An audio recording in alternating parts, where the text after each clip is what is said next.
मेरे बच्चे, धरती में कुछ बहुत बड़ी घटना घटित होने जा रही है। ऐसी घटना जिसका प्रभाव पूरे मानव जगत पर पड़ने वाला है। लेकिन इसमें भी कुछ अजीब सी बात है। इसका प्रभाव तुम्हारे ऊपर बिल्कुल ही अलग तरीके से पड़ेगा और इसी वजह से तुम्हें आज ये दिव्य संदेश प्राप्त हो रहा है। ये संदेश तुम्हारे लिए बहुत चमत्कारिक होने वाला है।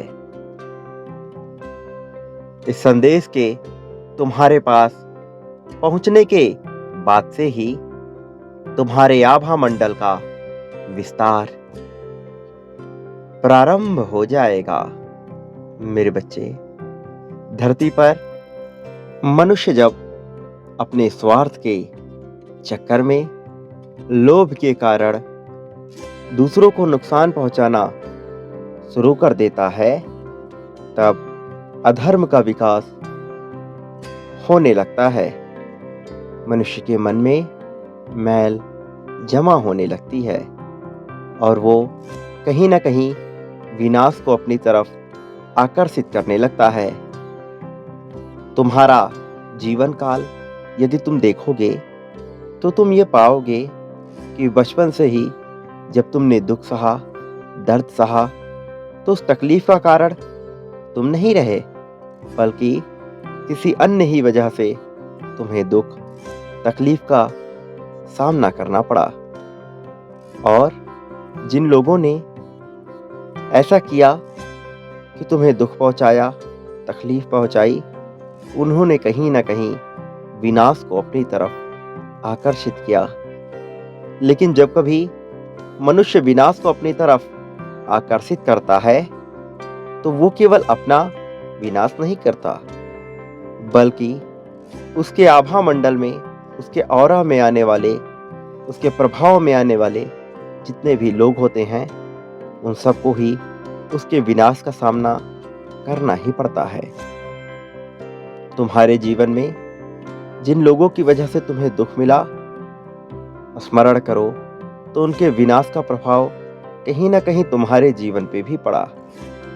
तुम्हारे अपने ही परिवार के वो सदस्य जो तुमसे जलन रखते थे, या तुम्हारी प्रगति नहीं देख सकते थे, या तुम्हारे अपनों से चिढ़ते थे, उन सब ने विनाश को आकर्षित ही किया है। और जब उन्होंने विनाश को आकर्षित किया तो उसका प्रभाव तुम्हारे भी जीवन पर पड़ा। तुम सकारात्मक होने का प्रयत्न करते गए, लेकिन नकारात्मकता ने तुम्हें कहीं ना कहीं घेर कर बांधे ही रखा। बहुत प्रयासों के बावजूद भी सकारात्मक होने में बहुत समय लगाया है तुमने, और अभी भी नकारात्मकता तुम्हें अपनी चपेट में ले ही लेती है, जबकि वास्तविकता में तुम कभी नकारात्मक होना ही नहीं चाहते। तुम्हारा दिल हमेशा ही सकारात्मकता को प्राप्त करना चाहता है। तुम्हारे मन में प्रेम ही प्रेम बसा है, बावजूद इसके तुम सकारात्मकता को ठीक ढंग से प्राप्त नहीं कर सके। कभी कभी जब तुम प्रकृति की गोद में होते हो, तब तुम खुशी का अनुभव कर रहे होते हो। मेरी आंखें तुम्हें देखती हैं, तुम्हारे भावों को देखती हैं, तुम्हारे वाणी को सुनती हैं। मैं तुम्हें हर तरफ से देखता हूं, तुम पर नजर बनाए रखता हूं। जानते हो, तुम्हारे जीवन में जो दुख आया, उस दुख के एक कारण तुम भी रहे। तुम अपनी वाणी पर नियंत्रण नहीं रख पाए। जरा गौर फरमाओ उन बातों पर जब तुम अनायास ही बहुत गलत शब्द बोलते गए। तुमने स्वयं को लेकर बहुत गलत गलत बातें बोली हैं। तुमने स्वयं के जीवन तक को समाप्त करने की बात सोची है, बात कही है, और ये कहना बिल्कुल भी उचित नहीं रहा, क्योंकि मनुष्य के वाणी से ही मनुष्य का वर्तमान बनता है और मनुष्य के कर्मों से उसका भविष्य निर्मित होता है। तुमने जब भी स्वयं को लेकर गलत बात बोली है, अनाप शराब शब्द कहे हैं, तो उसका प्रभाव तुम्हारे जीवन में कहीं ना कहीं पड़ा ही है, और तुमने सकारात्मकता से ज्यादा या कहें कहीं ज्यादा नकारात्मक शब्दों का प्रयोग किया है। ऐसे शब्द जो तुम्हारे लिए कहीं से भी हित कर नहीं रहे हैं। मेरे बच्चे, सर्वप्रथम तुम्हें स्वयं को प्रेम करना होगा। तुम यदि स्वयं को प्रेम नहीं करोगे तो तुम कभी भी खुशी को प्राप्त नहीं कर पाओगे। खुशी प्रेम मांगती है। जो मनुष्य स्वयं से प्रेम करता है वो धीरे धीरे संपूर्ण सृष्टि से प्रेम करने लगता है।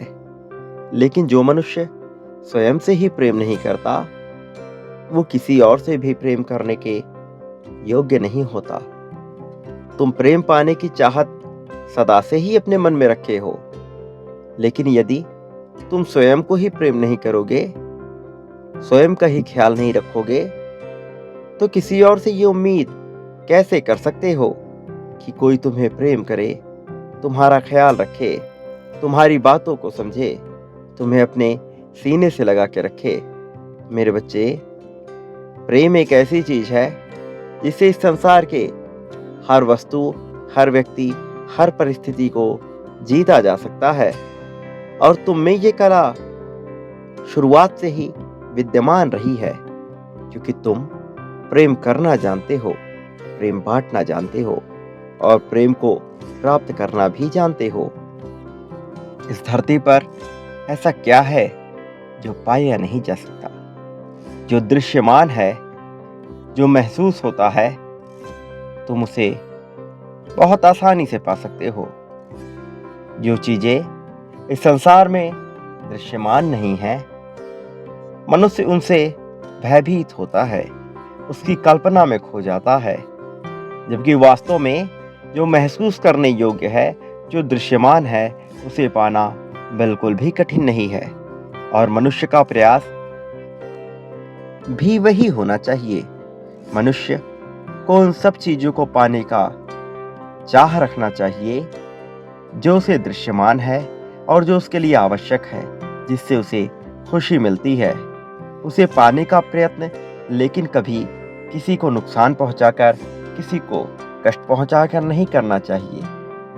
मेरे बच्चे, इस धरती पर विनाश की लीला प्रारंभ हो गई है, क्योंकि बहुत से लोगों ने विनाश को ही आकर्षित किया है। विध्वंस ही उनका मुकद्दर है। लेकिन तुम्हारे साथ कुछ अलग होगा, क्योंकि तुम प्रेममय हो। तुमने प्रेम को सर्वोपरि रखा है। अपने जीवन में, अपने साथी के जीवन में, अपने परिवारजनों के जीवन में तुम प्रेम की चाह करते आए हो। तुम उन्हें प्रेम देते आए हो और उससे प्रेम पाने की चाहत भी रखते हो। इस संसार में अहंकार से ज्यादा तुम्हारे अंदर प्रेम बसा है। प्रेम ही तुम्हारी सर्वोत्तम कामना है।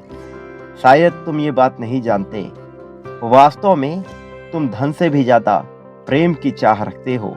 तुम धन भी इसीलिए चाहते हो ताकि तुम प्रेम को प्राप्त कर सको। तुम बस अपनी खुशी प्रेम में ही ढूंढते हो। इसलिए आज मैं तुम्हें यह आशीर्वाद देता हूं कि तुम प्रेम को अवश्य ही प्राप्त करोगे। जो चीज तुम सच्चे दिल से चाहते हो वो तुम्हें अवश्य ही प्राप्त होकर रहेगा। तुम्हें इसमें जरा भी चिंता करने की आवश्यकता नहीं है। मैं तुम्हारी इच्छा की पूर्ति अवश्य करूंगा। मैं तुम्हें कभी भी हारने नहीं दूंगा। मेरे बच्चे, तुमने जीत की मांग रखी है, तुमने जीत की चाह रखी है। तुम्हें जीत अवश्य ही प्राप्त होकर रहेगी। तुम प्रेम से जीतना चाहते हो, तुम प्रेम को ही पाना चाहते हो। तुम्हें प्रेम मिलकर रहेगा। तुम्हारा साथी तुमसे अगाध प्रेम करेगा। तुम्हारे परिवार वाले तुम्हें असीम प्रेम देंगे। जिन लोगों ने तुम्हारी कद्र नहीं की, वो थक हार कर तुम्हारी कद्र करेंगे, क्योंकि तुमने इतना त्याग किया है उनके लिए कि उन्हें तुम्हारी कद्र करनी ही चाहिए। और यदि उन्हें तुम्हारी कद्र करनी चाहिए तो ऐसा होकर रहेगा। तुमने जो भी जीवन अब तक अभाव में जिया, वो समय बीत चुका है। परीक्षा की घड़ियां समाप्त हो चुकी हैं। अब बारी पछताने की नहीं है, अब प्राप्त करने की बारी है। खुशियों को प्राप्त करने की, अपनों को प्राप्त करने की, अपनों की नज़रों में अपना सम्मान देखने की। अब तुम इस स्थिति में आ गए हो जहां से तुम्हें दुख नहीं, केवल खुशी की तलाश है। अब तुम संतोष की स्थिति में आना चाहते हो, इसलिए अब तुम्हें संतोष प्राप्त होकर रहेगा। तुम अब सुकून की तलाश में हो। मैं समझता हूँ तुम अपने जीवन में जो पाना चाहते हो, और तुम्हें वो निश्चित तौर पर प्राप्त होगा। एक बात याद रखो, मेरा आशीर्वाद सदैव तुम्हारे साथ है। चाहे कुछ भी हो जाए, मैं किसी भी परिस्थिति में तुम्हें स्वयं से अलग नहीं होने दूंगा। सदा सुखी रहो। तुम्हारी प्रगति निश्चित ही होगी। तुम निश्चित ही प्रेम को प्राप्त करोगे और खुशीपूर्वक अपना जीवन व्यतीत करोगे। तुम्हारा कल्याण हो।